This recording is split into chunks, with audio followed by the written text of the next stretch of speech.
ఈ జన్మలో ఉన్నటువంటి కాంచనమాల యొక్క తొడ మీద కూర్చుని వెనక్కి తిరిగి గడ్డం పట్టుకుని అమ్మా అంది. ఓ తల్లి అనుగ్రహించింది. గత జన్మలో నేను పార్వతీదేవి నాకు కుమార్తెగా రావాలని కోరుకుంటే మీనాక్షి పరదేవతా స్వరూపమై అగ్నికుండము నుండి ఆవిర్భవించి నా తొడ మీద కూర్చుని నన్ను అమ్మా అని పిలిచి అనుగ్రహించింది అని కాంచనమాల మురిసిపోయింది. అందుకే మధురై క్షేత్రం బాలారూపంతో వెలిసినటువంటి క్షేత్రం. అటువంటి అమ్మవారు పరమ సంతోషాన్ని ఇచ్చింది తల్లిదండ్రులకి. మలయధ్వజ పాండ్యన్ ఆయన భార్య కాంచనమాల ఎంతో సంతోషంగా పిల్లవంక చూశారు. చూసినప్పుడు ఆ పిల్ల యొక్క శరీరంలో సామాన్యులకు ఉండనటువంటి రీతిలో ఒక విశేషం, ఒక విచిత్రం గోచరించింది. ఆమె యొక్క వక్షోభాగమునందు 3 స్తన్యములున్నాయి. అది చూసి రాజు ఆశ్చర్యచకితుడయ్యాడు. ఇదేమి ఇలా ఉంది పిల్లకి, ఇది అసాధారణమని ఎవరు వివాహం చేసుకోరే అని. అప్పుడు అశరీరవాణి పలికింది, ఈ పిల్లకి 3 స్తనములు ఉండడానికి కారణం ఈమె యొక్క భర్త ఎవరో తెలుసుకునే ప్రయత్నం నువ్వు చెయ్యక్కర్లేదు. ఈ పిల్ల ఏ పురుషుడి ముందు నిలబడినప్పుడు ఒక స్తన్యము అదృశ్యమై అందరు స్త్రీలలా 2 స్తన్యములతో ఉంటుందో ఆయనయే ఈమె యొక్క భర్త. అప్పుడు నువ్వు చాలా సంతోషంగా వాళ్ళిద్దరికీ వివాహము చేయవచ్చు. కాబట్టి ఈమె పార్వతీదేవి. పరమశివుడి యొక్క దర్శనము ఈమె పొందగానే ఈమె యొక్క 3వ స్తనము అంతర్ధానమై 2 స్తనములతో ఉంటుంది అని అశరీరవాణి పలికింది. కొడుకులు లేరు ఎలా అని ఆలోచించినటువంటి రాజు అశరీరవాణి యొక్క వాక్కును అనుసరించి ఈ పిల్లకే అస్త్రవిద్యలన్నీ నేర్పించి పెంచి పెద్ద చేశాడు. అపూర్వమైనటువంటి పరాక్రమంతో ఆ పిల్ల ఈ భూమండలాన్నంతటినీ జయించి అనేక లోకములను జయించి ఇంద్రలోకం మీదకి యుద్ధానికి వెళ్ళి మహేంద్రుణ్ణి గెలిచింది. మహేంద్రుణ్ణి గెలిస్తే మహేంద్రుడు కదంబ వృక్షాన్ని బహూకరించాడు దేవలోకంలోంచి. దేవలోకంలో దేవేంద్రుడు బహూకరించినటువంటి కదంబ వృక్షం ఏదుందో ఆ కదంబ వృక్షాన్నే మీనాక్షి పరదేవత మధురై క్షేత్రానికి తీసుకొచ్చింది. ఆ కదంబ వృక్షమే ఇప్పటికీ మధురై క్షేత్రంలో స్థల వృక్షం. ఇప్పటికీ మధురై దర్శనానికి వెళ్ళినప్పుడు ఆ క్షేత్రంలో తిరుగుతుంటే స్థల వృక్షము అని కదంబాన్ని చూపిస్తారు. ఆ కదంబ వృక్షం ఒకనాడు మీనాక్షి పరదేవత ఇంద్రలోకానికి వెళ్ళి ఇంద్రుణ్ణి గెలిచినప్పుడు ఇంద్రుడు బహూకరించినప్పుడు తీసుకొచ్చినటువంటి కదంబ వృక్షం. ఆ తల్లి తర్వాత కైలాసం మీదకి వెళ్ళింది. కైలాసం మీద దండయాత్రకు వెళ్ళినప్పుడు ప్రమదగణాలన్నీ కూడా ఆమెను గెలవలేకపోయాయి. శంకరుడు వచ్చినది ఎవరో తెలియదు ఆయనకి, సర్వజ్ఞుడు, ఈశాన సర్వ విద్యానాం ఈశ్వర సర్వభూతానాం బ్రహ్మాధిపతి బ్రహ్మణోధిపతి బ్రహ్మా శివోమి అస్తు సదాశివోం. ఈమెకి కళ్యాణ గడియ దగ్గరికి వచ్చింది అని తెలుసుకున్నటువంటి శంకరుడు తాను ధనస్సు చేతపట్టి యుద్ధానికి వచ్చాడు. శంకరుడి వంక చూసి ఆ వింటినారి సారించబోయింది.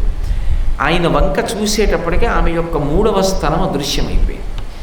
ఈయనయే నా భర్త అని తెలుసుకున్నటువంటి తల్లి అపారమైనటువంటి సంతోషాన్ని పొంది పులకాంకురములతో ఆయన ముందు నిలబడింది. నీటికి 8వ నాడు నేనే మధురై క్షేత్రానికి వచ్చి నిన్ను వివాహం చేసుకుంటాను, నువ్వు నేను కలిసి రాజ్య పరిపాలన చేద్దాం అని శంకరుడు కైలాస పర్వతం నుంచి ప్రమదగణాలతోటి ఋషిగణాలతోటి దేవతాగణాలతోటి ఒకనాడు హిమవంతుని యొక్క కుమార్తెగా వచ్చినప్పుడు హిమవత్ పర్వతం మీద ఎలా పార్వతీ కళ్యాణం జరిగిందో అలా మధురై క్షేత్రానికి బయలుదేరి వచ్చి ఆ మీనాక్షి పరదేవతని వివాహం చేసుకున్నాడు. కానీ అనువంశికంగా రాజ్య పరిపాలన మాత్రం పరంపరాగతంగా వచ్చినది కాబట్టి మీనాక్షి పరదేవతయే అక్కడ పరిపాలకురాలు. ఆమె పరిపాలిస్తూ ఉంటుంది. సోమసుందరుడు ఆమెకి సహాయం చేస్తూ ఉంటాడు. అందుకే స్త్రీ యొక్క వైభవం ప్రకాశించిన ఇంటిని మీనాక్షి గృహంతో పోలుస్తూ ఉంటారు. అక్కడ ఆమె పరిపాలకురాలు. విచిత్రం ఏమిటంటే పార్వతీదేవిగా ఆవిడికి తీరని కోరికలు కూడా తీర్చుకున్న క్షేత్రం ఏది అంటే మధురై. ఎందుకని అంటే పార్వతీదేవికి సుబ్రహ్మణ్యేశ్వర స్వామి వారికి తల్లి కావాలి అని కోరిక. కానీ సనత్కుమారుడు సుబ్రహ్మణ్యుడిగా పరమశివుని యొక్క కడుపున కుమారుడిగా పుట్టడానికి అంగీకరించినప్పుడు స్త్రీ గర్భవాసాన్ని అంగీకరించలేదు. ఆవిడ ఎంత పార్వతీదేవి అయినా నేను ఆవిడ గర్భవాసం చెయ్యను అన్నాడు. నా గర్భవాసం చేయకపోతే పరమశివుని యొక్క కుమారుడిగా వచ్చినా నాకు అమ్మ అన్న తృప్తి ఎలా మిగులుతుంది? పోనీ నా గర్భవాసం చేయకపోయినా కనీసం నువ్వు ఒక్క పని చేయి, నా శరీరం ఒకప్పుడు సరోవర రూపాన్ని పొంది హిమవత్ పర్వతం మీద శరవణ తటాకము అన్న పేరుతో ప్రకాశిస్తోంది. చివర ఆవిర్భావ సమయంలో ఆ శరవణ తటాకంలోంచి పైకి వస్తే నా శరీరము నుండే నువ్వు ఉత్పాదనమైనట్టు అవుతుంది, నాకు తృప్తిగా ఉంటుంది అని పార్వతీదేవి త్రిపుర రహస్యంలో ఈ విషయం చెప్తారు. కోరిన మీదట సుబ్రహ్మణ్యావతార సమయంలో శరవణ తటాకంలోంచి ఆయన పైకి లేచినట్టుగా చెప్పబడుతుంది. ఆ అవతారంలో తల్లి గర్భం ధరించినట్టు కానీ, ఆమె ప్రసవ వేదన పొందినట్టు కానీ, ఆమె కుమారుణ్ణి కన్నట్టు కానీ కనపడదు. కానీ మీనాక్షి పరదేవత రాజ్య పరిపాలన చాలా కాలం చేసిన తరువాత, అంటే మీనాక్షి సుందరేశ్వరుల కళ్యాణం అయిపోయినటువంటి కొంతకాలానికి ఒకనాడు సుందరేశ్వరుడు అమ్మవారితో అన్నాడు, ఒక స్త్రీ జీవితానికి పరిపూర్ణత ఎప్పుడు? బిడ్డలకు తల్లి అయినప్పుడే కదా. కాబట్టి నువ్వు ఎంత రాజ్య పరిపాలన చేస్తున్నా ఉత్తరాధికారి ఒకడు కావాలిగా, రాజ్యానికి వారసుడు, అతనికి యవరాజ్య పట్టాభిషేకం చెయ్యాలిగా. కాబట్టి ఇలా ఎంతకాలం మనం రాజ్య పరిపాలన చేస్తాం, ఎంతకాలం ఇలా ప్రజలకి దర్శనమిస్తూ ఉంటాం. కాబట్టి మనం దేవాలయంలో మూర్తులలోకి ప్రవేశిద్దాం. ఆ ప్రవేశించడానికి ముందర నువ్వు గర్భం ధరించి ఒక కుమారుణ్ణి కను, ఆ కుమారుడికి పట్టాభిషేకం చేద్దాం అన్నాడు. పరమ సంతోషాన్ని పొందినటువంటి పార్వతీదేవి నా గర్భమునందు పుట్టవలసిన కుమారుడెవరు అని అడిగింది. ఇంకెవరు? ఒకనాడు సుబ్రహ్మణ్యేశ్వరుడు నీ కడుపున పుట్టలేదని బెంగపెట్టుకున్నావుగా, ఆ సుబ్రహ్మణ్యుణ్ణి ఆజ్ఞాపిస్తాను, నీ కడుపున ఉగ్రపాండ్యన్ అన్న పేరుతో కొడుకుగా పుడతాడు. ఆ సుబ్రహ్మణ్యుడికి పట్టాభిషేకం చేసి మళ్ళీ ఆయనకి ఆయుధాలను సమకూర్చి రాజ్య పరిపాలన చెయ్యడానికి కావలసినటువంటి వైభవాన్ని సంతరింపచేసి మనిద్దరం దేవాలయ మూర్తులలోకి ప్రవేశిద్దాం. ఎవరు వచ్చి ప్రార్థన చేసినా వాళ్ళ యొక్క కోరికలు తీరుద్దాం. వాళ్ళు ఏ కోరిక కోరకపోయినా వాళ్ళ అభ్యున్నతికి ఏది అవసరమో దాన్ని కటాక్షిద్దాం. అందుకే ప్రపంచపు వింతలలో ఈ దేవాలయం ఒకటవుతుంది.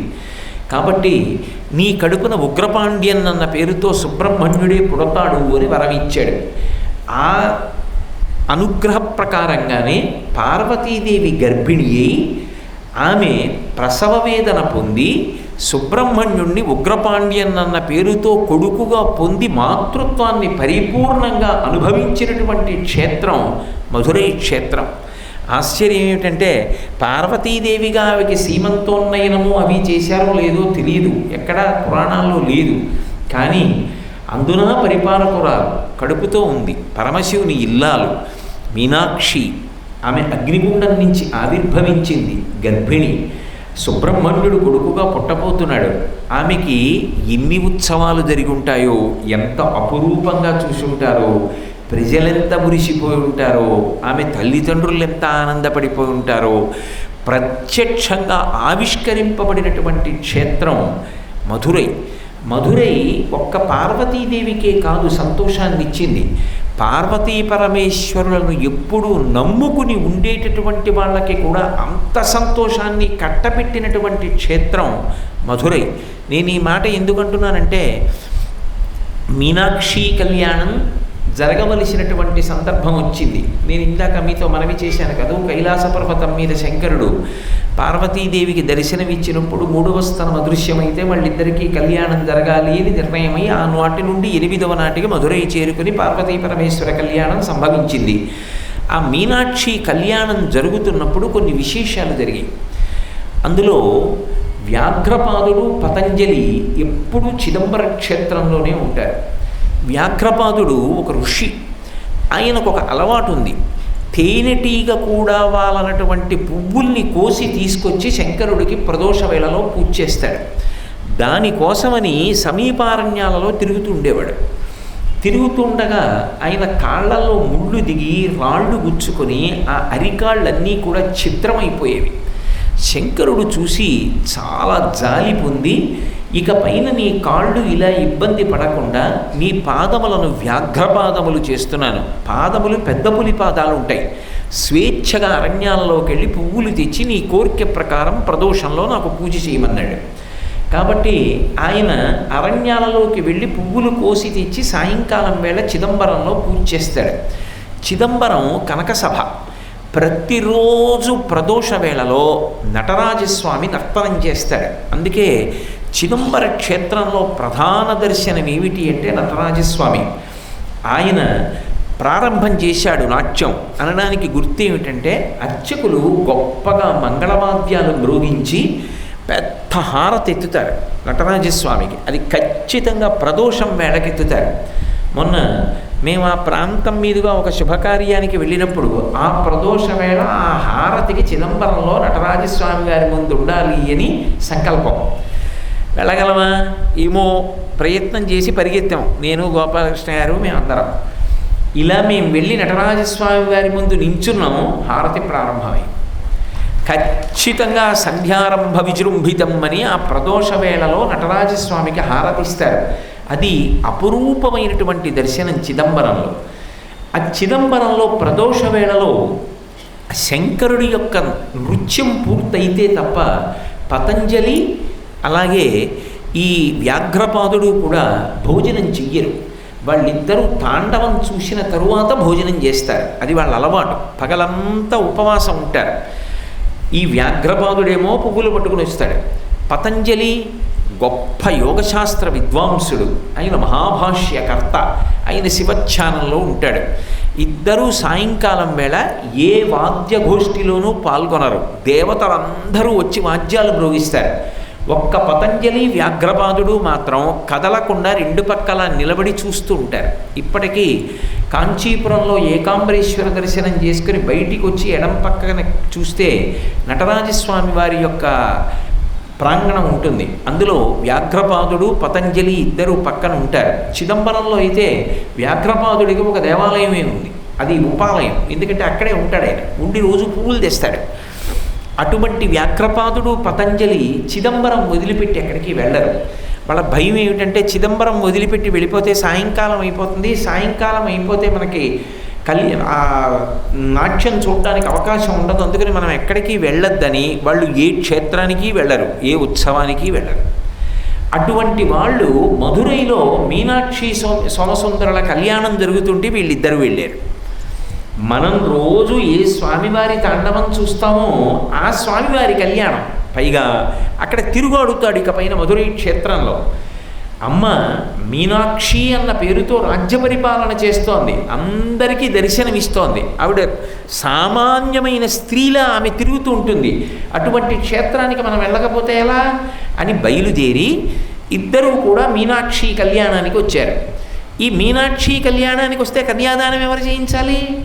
మలయధ్వజ పాండ్యన్ ఎంత మీనాక్షి పరదేవతకి తండ్రి అయినా శంకరుడే వచ్చి నిలబడితే కన్యాదానం చేయడానికి నా అల్లుడన్న భావనతో పీటల మీద కూర్చుని నేను కన్యాదాతని అనగలిగినంత ధైర్యాన్ని పొందలేకపోయాడు. మరి ఎవరు రావాలప్పుడు కన్యాదానానికి అంటే మధురై పక్కనే తిరుప్పకుండ్రం అని క్షేత్రం ఉంది. అది అసలు నిజానికి సత్యగిరి అంటారు. అది శైవక్షేత్రం యథార్థమునకు. దాని మీద సుబ్రహ్మణ్యేశ్వర స్వామి వారు వెలిసి ఉంటారు. అక్కడ ఆయన దేవసేనని వివాహం చేసుకున్నాడు. నారద మహర్షి వచ్చి అక్కడ వివాహం చేయించారు. పరమాద్భుతమైనటువంటి క్షేత్రం. అది చాలా విశేషంగా ఉంటుంది. కారణం ఏమిటంటే మీరు ఇలా ఎదురుగుండా నిలబడితే దర్శనానికి వల్లీ దేవసేన సమేత సుబ్రహ్మణ్యుడు ఉంటాడు. సుబ్రహ్మణ్యుడి పక్కన దుర్గమ్మ ఉంటుంది. దుర్గమ్మ పక్కన గణపతి ఉంటారు. గణపతికి యువతల పరమశివుడు ఉంటారు. వాళ్ళు ముగ్గురు ఒక వరుస క్రమంలో ఉంటారు. ఇలా ఎదురుగుండా నిలబడ్డారనుకోండి, వల్లీ దేవసేన సమేత సుబ్రహ్మణ్యుడు, ఆయన పక్కన దుర్గమ్మ, దుర్గమ్మ పక్కన గణపతి ఉంటారు. ఇటుపక్కకి పరమశివుడు ఉంటాడు. ఎదురుగుండా వాళ్ళుంటే శివుడు ఇలా ఉంటాడు. శివుడికి అభిముఖంగా విష్ణు ఉంటారు. ఇక్కడ వేరే చిన్న గుడి ఉంటుంది. ఆ గుడిలో విష్ణు ఉంటారు, ఇటు శివుడు ఉంటారు. శివుడు కేశవుడు ఒకరినొకరు చూసుకుంటూ ఉంటారు. మరి అమ్మకి కళ్యాణం మీనాక్షి పరదేవతకి. నారాయణి నారాయణుడు అన్నగారు కదూ, మరి శ్రీ మహావిష్ణువు బయలుదేరకపోతే ఎలా కన్యాదానం చేయడానికి? అందుకని ఈ క్షేత్రం నుంచి వెడతాడు శ్రీ మహావిష్ణువు. ఇప్పటికీ ప్రతి సంవత్సరం మీనాక్షి కళ్యాణానికి తిరుప్పకుండ్రం నుంచే శ్రీ మహావిష్ణువు ఊరిరుగుతూ మధురై చేరుకుంటారు. మధురై చేరుకుని మధురైలో కన్యాదానం చేస్తారు. అందుకే ఇప్పటికీ మీరు తమిళనాడు సంప్రదాయం ఉంది, ఎక్కడ వివాహానికి శుభలేఖ వేసినా శంకరుడి చేతిలో మీనాక్షి చెయ్యి పెడుతున్నట్టు ఆకుపచ్చగా పాండ్యరాజుల యొక్క కట్టు బొట్టు ఎలా ఉంటాయో అలా ఉంటుంది అమ్మవారు పెళ్లి కూతురుగా. పుట్టింటి వైభవం ఇక్కడున్న మూర్తి కాదు, అది పెళ్లి కూతురుగా ఉన్న మూర్తి ఉంటుంది. చాలా ఆశ్చర్యకరంగా ఉంటుంది, భలే ఉంటుంది ఆ తల్లి వైభవం. అది చిన్న పిల్లల ముద్దులొలుకుతూ సిగ్గుపడిపోతూ ఉంటుంది. ఆ తల్లికి సుబ్రహ్మణ్య క్షేత్రం తిరుప్పకుండ్రం నుంచి శ్రీ మహావిష్ణువు బయలుదేరి వచ్చారు. మరి అన్నగారు కదా నారాయణ నారాయణి వచ్చి ఆయన కన్యాదానం చేశాడు. ఈ కన్యాదానం చేసే సమయంలో ఏమైందంటే, హిమవంతుడు ఒకనాడు తన కుమార్తె అయినటువంటి హైమవతి పార్వతీదేవి యొక్క వివాహం చేసినటువంటి సందర్భంలో అందరూ బయలుదేరి వచ్చేస్తే భూమి ఎలా బరువెక్కిపోయిందో అలా అన్ని గణములు బయలుదేరి మధురై వచ్చేసాయి. ఆ మధురై వచ్చేయడంలో ఆ కళ్యాణము, ఆ వేడుక, భోజనాలు, ఈ హడావిడి ఇవన్నీ అయ్యేటప్పటికీ సాయంకాలం అయిపోయింది. సాయంకాలం అయిపోయింది అని గమనించారు పతంజలి, వ్యాఘ్రపాదుడు. వాళ్ళు పెళ్లి భోజనం చేయరు. ఎందుకని? వాళ్ళు తాండవం చూస్తే కానీ భోజనం చేయరు. శివుడికి బాధ ఏమిటి? వాళ్ళిద్దరూ అత్యంత భక్తులు మీనాక్షి పరదేవతకి కూడా. పార్వతీదేవి కదా, పిల్లలిద్దరు అన్నం తినకపోతే వాళ్ళకి ఏం తృప్తిగా ఉంటుంది? వాళ్ళిద్దరిని పిలిచి శంకరుడు అన్నాడు, ఒరే మీ ఇద్దరు అన్నం తినండిరా, పెళ్లి భోజనం చేయకపోతే ఎలా అంటే ముఖం ముడుచు కూర్చున్నారు. ఏం అలా కూర్చున్నారన్నాడు. ప్రదోష వేళ చిదంబరంలో నువ్వు కనకసభలో తాండవం చేసేస్తుంటావు, ఈ పాటికి నేను ప్రదోషంలో పూజ చేసి తాండవం చూడాలి. తాండవం చూడకుండా అన్నం తిన్నాం, ఇవాళ పొరపాటు అయిపోయింది, ఇక్కడ ఉండిపోయాను. నీ కళ్యాణం కదా అని వచ్చేసాను. కళ్యాణం చూశాను సంతోషం, కానీ తాండవం చూడలేదు, అందుకని భోజనం లేదన్నాడు. అయ్యి బాబోయ్ భోజనం చేయకపోతే ఎలాగరా, భోజనం చేయండి అన్నాడు శంకరుడు. కుదరదు, నేను భోజనం చేయాలంటే నువ్వు తాండవం చెయ్యన్నాడు. అది కనకసభ, అక్కడ తాండవం చేశాను. ఇప్పటికీ మీరు చిదంబరం వెడితే, మొన్ననే మేము వెళ్ళి దర్శనం చేసి వచ్చాం. ఆ పరమాద్భుతం. కాళిక పోటీ పడింది శంకరుడితోటి. పరమశివుడు ఆఖరికి ఏం చేశాడంటే, కుంకుమ భరిణిలో కాలి బొటనవేలు నొక్కి పైకెత్తి బొట్టు పెట్టాడు. ఇంతెత్తున కాలు పైకెత్తి ఆవిడికి బొట్టు పెట్టి కాలెత్తాడు. స్త్రీ సహజంగా వాళ్ళకున్న పరిమితుల చేత అలా చెయ్యలేరు కాబట్టి కాళీస్వరూపం పరమశివుడితో సమానంగా నాట్యం చేయలేక ఆగిపోయింది. అక్కడ కూడా న్యాయ నిర్ణీత శ్రీ మహావిష్ణువు. అప్పుడు నటరాజుగా పట్టాభిషేకం చేశారు. ఆ నటరాజుగా కనకసభలో తాండవం చేస్తాడు. చిదంబరం కనకసభ. ఆ కనకసభలో తాండవం చేయాలి కాబట్టి అక్కడ చేస్తాను తాండవం, ఇక్కడ ఎలా చేస్తాను మధురైలో, పైగా ఇప్పుడే పెళ్ళయింది, ఇప్పుడు తాండవం ఏమిటి, బాగుండదన్నాడు శివుడు. అలా కుదరదు, నీ తాండవం చూడడానికి పెట్టి పుట్టాలి. హిమవంతుని యొక్క కూతురిగా హైమవతిగా వచ్చినప్పుడు పెళ్ళికి వచ్చారు, నీ తాండవం చూడలేదు. మధురైలో ఏం జరగాలంటే నీ పెళ్లి తర్వాత తాండవం జరగాలి. జరగడం కాదు, ప్రతిరోజు జరగాలి. ప్రతిరోజు నువ్వు ఇక్కడ కూడా తాండవం చేయాలన్నారు. మరి ఇక్కడే సభ అన్నాడు. ఇది రజత సభ, ఎందుకంటే ఆ గది అంతా కూడా వెండితో ఉందప్పుడు, కాబట్టి రజత సభ, నువ్వు ఇక్కడ తాండవం చెయ్యన్నారు. సరే మీరిద్దరూ అన్నం తినాలి కాబట్టి తాండవం చేస్తానన్నాడు శంకరుడు అని మొట్టమొదటిసారి తన భక్తుల కోసం చిదంబరం కనక సభలోనే కాకుండా మధురై రజత సభలో తాండవం చేశాడు. కాబట్టి తన భక్తుల కోసం పార్వతీ పరమేశ్వరులు తల్లిదండ్రుల్లా ఎంత కిందకి దిగిపోతారో చూపించినటువంటి క్షేత్రం మధురై. మధురైయే కాదు, ఇప్పటికీ 5 చోట్ల తాండవం చేస్తుంటాడు అని. చిదంబరం కనక సభలో చేస్తాడు, మధురై రజత సభలో చేస్తాడు, అలాగే తిరు ఆలంగాడని అక్కడ రత్న సభలో చేస్తాడు, అలాగే తిరునల్వేలి అక్కడ అది కేవలముగా రాగితో నిర్మింపబడినటువంటి సభ, అక్కడ చేస్తాడు. అలాగే కుట్రాళం, తిరుకుట్రాళం అంటారు. ఆ కుట్రాళం అన్న చోట మట్టితో నిర్మాణం చేసినటువంటి గోడలతో ఉన్నటువంటి ప్రాంగణం ఉంటుంది, అక్కడ తాండవం చేస్తాడు. ఈ 5 కూడా వరుసగా కనక సభ, రజత సభ, రత్న సభ, రాగి సభ, పృథివీ సభ, మట్టి సభ అని 5 సభలు. ఈ 5 సభలలో శంకరుడు తాండవం చేస్తాడు అని. ఇందులో మధురైలో ఈ వ్యాఘ్రపాదుడు పతంజలి కోసమని వాళ్ళు అన్నం తినాలని అప్పుడే పెళ్లి చేసుకున్నటువంటి పెళ్లి కొడుకు గొప్ప తాండవం చేసి చూపించాడు. అందుకే ప్రతిరోజు కూడా ఇప్పటికీ చెప్తారు పెద్దలు, ఆ యోగ దృష్టి కలిగినటువంటి వాళ్ళు, ఆ పరమ భక్తి కలిగినటువంటి వాళ్ళు ఆ రజత సభలోకి ప్రవేశించినప్పుడు సాయంకాలం వేళ పరమశివుని యొక్క తాండవం దర్శనం అవుతుంది అంటారు. ఆ కనక సభకి ఒక పరిమితి ఉంది. ఎందుకంటే కనక సభ ఎత్తైన వేదికగా ఉంటుంది. అది కొంతమంది మాత్రమే, అది కూడా హారతులు అయిపోయిన తర్వాత పైకెక్కుతారు, ఎదురుగుండా నిలబడి చూస్తారు. రజత సభకు ఆ ఇబ్బంది లేదు. ప్రదోష వేళలో మీరు లోపలికి వెళ్ళచ్చు.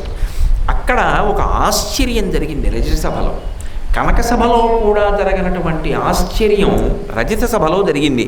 అటువంటి తాండవమూర్తి, అటువంటి నటరాజు ఇక భూమి యందు ఎక్కడా లేడు. ఎందుచేత అంటే ఒకానొకప్పుడు మధురైని రాజశేఖర పాండ్యన్ అని చెప్పి ఒక మహారాజు పరిపాలించాడు.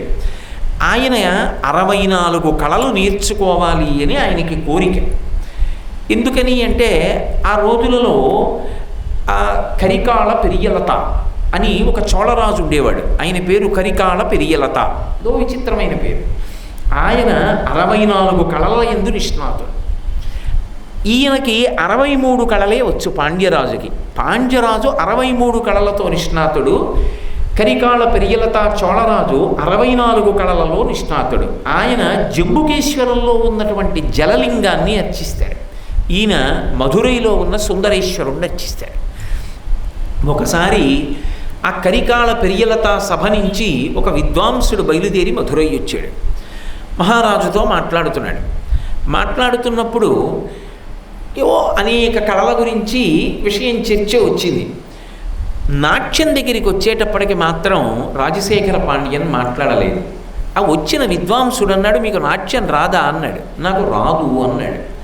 ఆయన అన్నాడు, మా మహారాజు నాట్యమునందు అందవీసిన చెయ్యి 64 కళల యందు నిష్ణాతుడు అన్నాడు.